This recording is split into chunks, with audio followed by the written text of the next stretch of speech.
क्या हाल है चला। आज हम लोग क्लास 10 के मैथ का पहला चैप्टर में वास्तविक संख्या यानी कि रियल नंबर के बारे में पढ़ेंगे चला। पिछली क्लास में हम लोगों ने अपरिमेय संख्या यानी कि इरेशनल नंबर के बारे में पढ़ा है चला।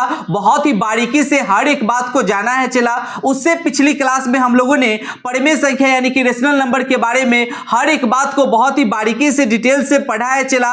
आज की क्लास में हम लोग वास्तविक संख्या यानी कि रियल नंबर के बारे में पढ़ेंगे चला। और इतना ही नहीं चला, आज के क्लास में ही हम लोग एल्गोरिदम और प्रमेयिका यानी कि लेमा के बारे में भी पढ़ेंगे चला। तो वीडियो में बने रहें, कहीं नहीं जाए चला। वास्तविक संख्या यानी कि रियल नंबर होता है चला। वास्तविक संख्या को अंग्रेजी में रियल नंबर कहा जाता है चला।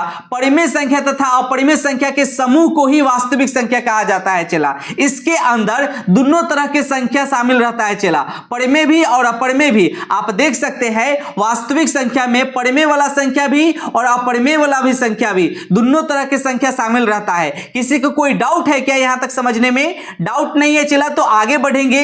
ए चला, आपसे कोई भी पूछे कि वास्तविक संख्या किसे कहा जाता है तो आप कहिएगा कि परिमेय संख्या तथा अपरिमेय संख्या के समूह को ही वास्तविक संख्या कहा जाता है। इसके अंदर दोनों तरह के संख्या शामिल रहता है। अब एल्गोरिदम के बारे में जानते हैं चला।